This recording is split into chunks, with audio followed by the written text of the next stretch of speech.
Guys, welcome back to the channel. It's Crypto Junior here. There was a comment I got, guys, that said, is this also for people that are 60? And there's someone who's 70 who are also helped to understand, because people are still stuck in the old system of fiat. So I just wanted to make today's lesson crypto versus fiat. I know you guys already know the pros and cons, so it's fine. You guys can skip the video if you don't want to watch it. But I know perhaps it can help someone, especially the elderly, to understand the difference and what they are holding and if it's worth holding, right? So I was having a discussion also with my dad. He's old. He came to me and said, is it not risky to be in these cryptocurrencies, to hold this cryptocurrency? And my response to him was, it's more risky to hold your fiat currency. And he looked at me strange and said, tell me more.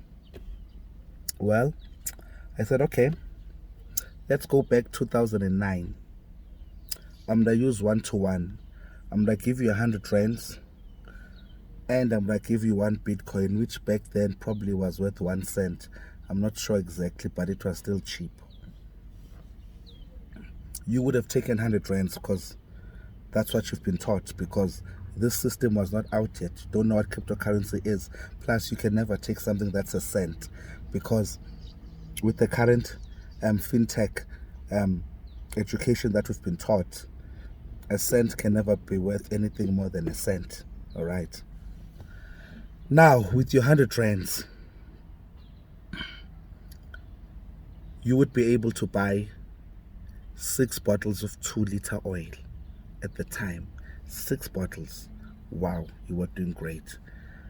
With the 1 Bitcoin that I gave you that was worth 1 cent, you could buy nothing. Okay. Now, let's fast forward to 2022. Okay. To show you from 2009 till 2022 what has been happening with this 100 rands that you thought you were holding. Same 2-liter oil. It's not a 2.5, it's not a 3-liter, nothing has changed. But now, you can only buy 1. What happened to the other 6? Because the conditions are still the same. It's the same 2-liter, it's the same 100 rands. But what happened to the other 6? This tells you that your money throughout the years has been losing value. But yet these financial institutions are not going to tell you that. They're going to say, hey, come save with us, you know. You'll get 10% after 5 years and all of that, giving you back something that is basically losing value throughout those years. Let's come back to the Bitcoin I was telling you about. That was a cent. 2022, now Bitcoin is worth 200,000 rands. Wow, ain't that a way to hedge against inflation? Now I can buy a whole case of oil. I can buy groceries. I can put gas in my car. I can throw a party. And I'm still left with a lot of money. I can pay the rent. Just 1 Bitcoin. Like I've been saying to you guys, just buy 10 XRPs if you're skeptical. Because I know right now it's 6 rands. It's unattractive. Okay? Because we've been taught that something that's cheap, something is wrong with it. But this cheap thing is going to help you to hedge against inflation. Anyways, moving along. So now I started showing him the difference that throughout the years, commodities, things like your crypto, gold, silver, they tend to do well if you're in the market for quite a while. They tend to go up in value. Whereas the money that you think you've been saving goes down in value. I told him another thing. The money that you put in these institutions, I don't want to mention names, they take your same money, they buy cryptos, they buy gold, they buy silver. they hedge against inflation. Then they lock your money in for 5 years. All right. Because it's gone. Okay. That's the reason why they lock it in. It's gone.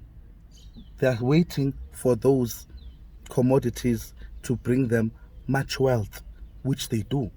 All right. Because imagine when they had invested in Bitcoin back then. That's why these companies are worth billions. And then from your 500,000 that you've given them, they give you back 50,000 rands. I mean, really? After 5 years, they give you back 50,000. What is the inflation then? Guys, let me tell you something. 500,000 rands 10 years from now will be worth 50,000 rands, if not less, because of the inflation. Now, this is what I told my dad. I said, now this Bitcoin has helped hedge against inflation. You don't feel it. You will not feel it. This is why I keep emphasizing, guys, please get into Ripple XRP whilst it's still at these prices, because this will help you and your family to hedge against inflation and your children's children, generational wealth. All right. Now, let's go back to me now. Because over the weekend, I wanted to dollar cost average in. You guys that I knew, 7 rand is still cheap, which is 40 cents in dollars. Okay, but I want to tell you the shock of my life that I got. When I started this, I started it a long time ago. I think I've been in this industry for 5 to 6 years now. When I was buying Ripple, it was at 50 cents and 1 rand. I'm not sure how much that is in dollars. Okay, but with 1,000 rands, I could get 1,000 XRP. 1,000 rands. Okay, listen, I'm not rich or anything. Trust me, my pockets are nervous. All right. Now, this past weekend, because of I was doing my research that I normally do before I release a video, seeing this XRP shock and all of that, then I realized that, you know what, let me dollar cost average again, because I was waiting for the juicy prices, you know. But I said, you know what, this thing could take off any time. These prices could come, they could not. So let me just keep dollar cost averaging in, which is what I said you guys should do yesterday. Same 1,000 XRP that I wanted to add in my bags is costing 7,000 rands. So with the 1,000 I had, I was short 6,000. That's how bad they are starting to crash the system, guys. This is how bad they are bringing down this system to usher in this new digital system. And people are not saying that. These fintech companies that want you to invest in them, they'll never tell you to invest in the right things. They'll keep saying, give us money, we'll give you 10%. You are lost.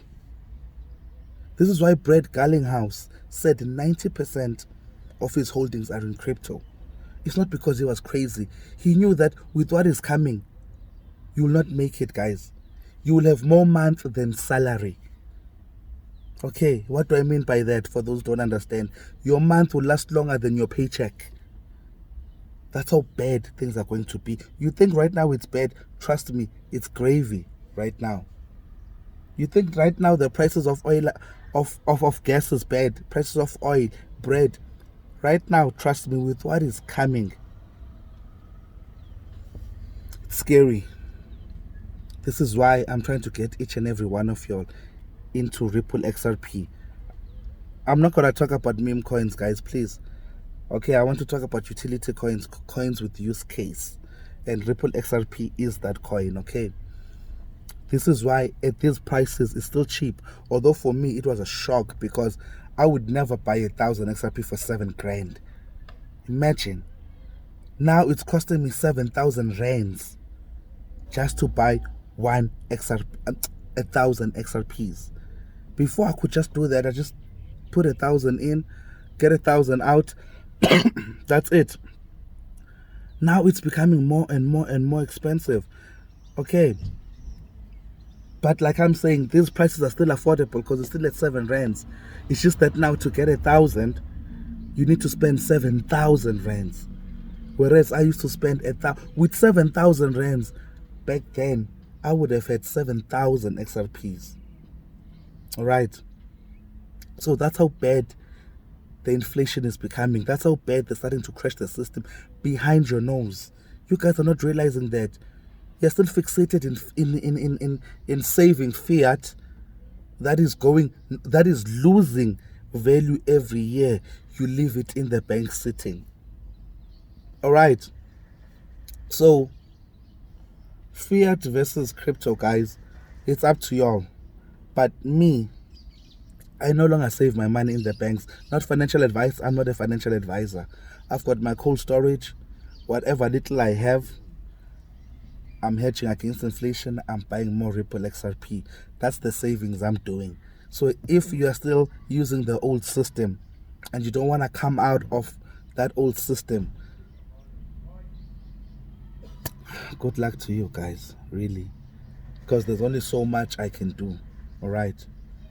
So I hope this video was able to help someone, to help them understand the difference between holding fiat and holding commodities, holding XRP, because there's rumors that XRP could be even backed by gold.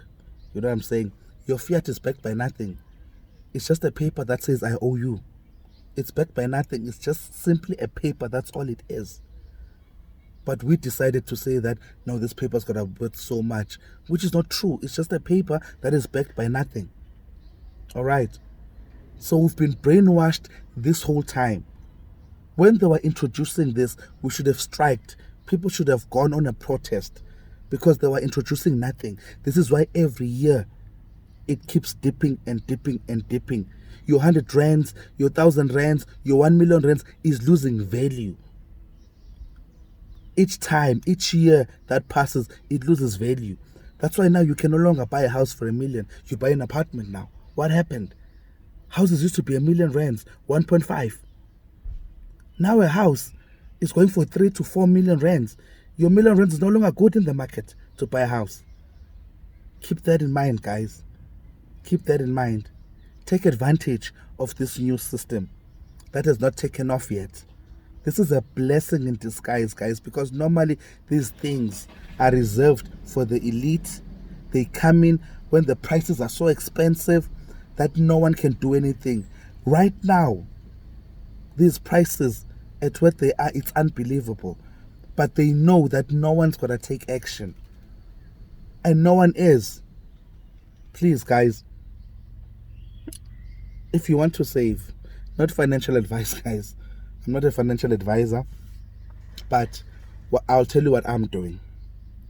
Whatever rand I have that is left over, I'm storing it in my crypto. That's what I'm doing. Okay. So if you want to take a different approach, power to you. All right.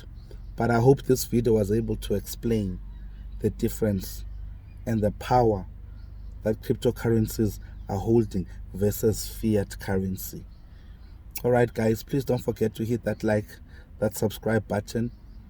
God willing, I'll see you all on the next one.